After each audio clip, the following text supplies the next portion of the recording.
కేంద్ర మంత్రి అమిత్ షా ఈ రోజు హైదరాబాద్ రాబోతున్నారు. జాతీయ పసుపు బోర్డు కార్యాలయాన్ని కూడా ఆయన ప్రారంభించబోతున్నారు. నిజామాబాద్ లో గతంలో పసుపు బోర్డు ఏర్పాటు చేస్తామంటూ కేంద్రం హామీ ఇవ్వటం, ఆ తర్వాత రైతుల కోరిక మేరకు పసుపు బోర్డు ఏర్పాటు చేయడం అన్ని జరిగాయి. సో ఈ సందర్భంలోనే జిల్లాలో ఏర్పాటు చేసిన పసుపు బోర్డును ప్రారంభించేందుకు కేంద్ర మంత్రి అమిత్ షా వస్తున్నారు. స్థానికంగా ఏర్పాటు చేసిన కార్యక్రమంలో కూడా పాల్గొంటారు కేంద్ర మంత్రి.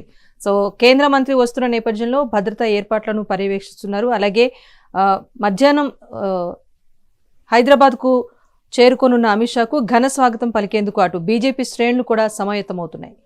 దానికి ఉమ్మడి నిజామాబాద్, ఆదిలాబాద్, కరీంనగర్ జిల్లాల పసుపు రైతుల ఏళ్లనాటి కళ ఫలించబోతోంది. పసుపు బోర్డు కార్యాలయాన్ని ప్రారంభించేందుకు కేంద్ర హోంశాఖ మంత్రి అమిత్ షా నేడు రాబోతున్నారు. అనంతరం స్థానిక ప్రభుత్వ పాలిటెక్నిక్ కళాశాలలో జరిగే రైతు సభలో పాల్గొని ఆయన ప్రసంగించబోతున్నారు. ఇదే అంశానికి సంబంధించి ప్రస్తుతం ఆయా ప్రాంతాల్లో నెలకొన్న సందడికి సంబంధించి మరింత సమాచారాన్ని మా ప్రతినిధి విఘ్నేష్ అందిస్తారు. విఘ్నేష్, చెప్పండి, కేంద్ర మంత్రి స్వయంగా వచ్చి పసుపు బోర్డు కార్యాలయాన్ని ప్రారంభించబోతున్నారు. 3 జిల్లాలకు సంబంధించి కూడా ఎన్నో ఏళ్ల కళ నెరవేరబోతున్న తరుణంలో స్థానికంగా అసలు ఎలాంటి స్పందన ఉంది?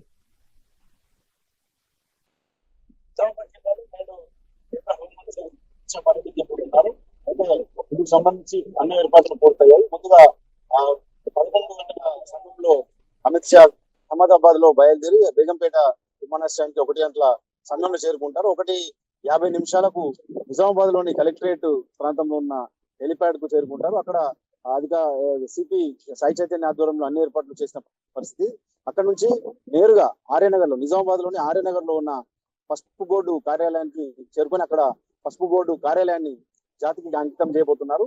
అక్కడ నుంచి మళ్ళీ 1:45 సమయంలో 1:45 నుంచి దాదాపు 2 గంటల మధ్యలో ఇక్కడికి కంటేశ్వర్ బైపాస్ కు చేరుకుంటారు. 2 గంటల సమయంలో డి శ్రీనివాస్ విగ్రహాన్ని ఆవిష్కరిస్తారు.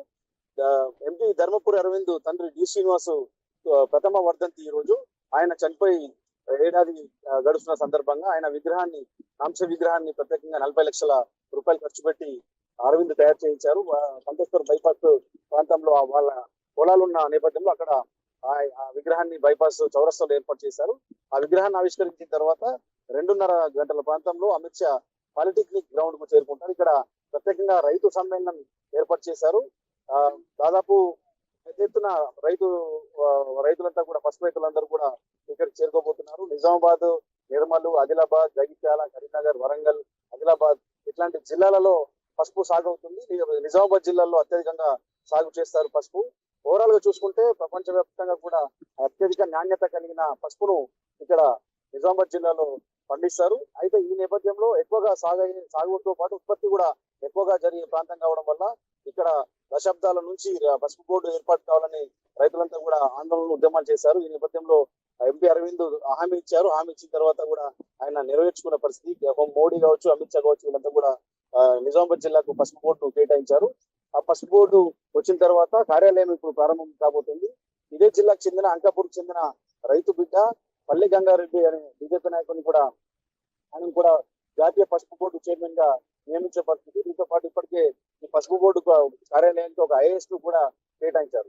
మొత్తానికి చూసుకుంటే కనుక పసుపు రైతులు, మీరు అన్నట్లుగా పసుపు రైతుల కళ నెరవేరిందని చెప్పుకోవచ్చు. పసుపు బోర్డు రావడం, పసుపు బోర్డు కార్యాలయాన్ని ఇప్పుడు కేంద్ర హోంమంత్రి ఏకంగా వచ్చి ప్రారంభించబోతుండడం, అందరూ కూడా రైతుల కళ నెరవేరిందని చెప్పుకోవచ్చు. పసుపు రైతులకు ఒక పండుగ లాంటి రోజని కూడా చెప్పుకోవచ్చు. ఈ రోజంతా కూడా పెద్ద ఎత్తున స్వచ్ఛందంగా కూడా తరలి రాబోతున్నారు. ఎందుకంటే తమ పసుపు పంటకు సంబంధించిన బోర్డు కావడం వల్ల చాలా ప్రాంతాల నుంచి పసుపు రైతులు స్వచ్ఛందంగా కూడా తరలి వచ్చే అవకాశాలు కనిపిస్తున్నాయి. పోలీస్ బందోబస్తు కూడా భారీగా చేశారు. 1300 మంది పోలీసులతో పూర్తి స్థాయిలో ఇక్కడ నిజామాబాద్ మొత్తం కూడా పోలీస్ బందోబస్తు నిర్వహిస్తున్నారు. ఆక్టోపస్ కావచ్చు, గ్రే హౌండ్స్, స్పెషల్ పార్టీ పోలీసులు, సివిల్ పోలీసులు, బెటాలియన్, ఇట్లా చూసుకుంటే కనుక అన్ని రకాల బృందాలు కూడా 3 రోజుల నుంచి ఇక్కడ జల్లెడ పడుతున్నాయి. అంతా కూడా భద్రతా చర్యలు తీసుకుంటున్నారు. ఎక్కడికక్కడ బాంబ్ స్క్వాడ్ కావచ్చు, డాంగ్ స్క్వాడ్ కావచ్చు తనిఖీలు చేపట్టారు. దాదాపు 10 కిలోమీటర్ల మేర సరౌండ్ మొత్తం కూడా ఈ భద్రతా బలగాలు తమ అధీనంలోకి తీసుకున్న పరిస్థితి కనిపిస్తున్నాయి.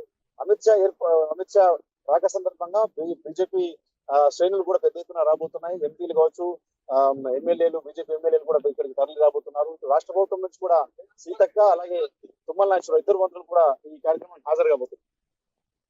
Right, thank you Vignesh.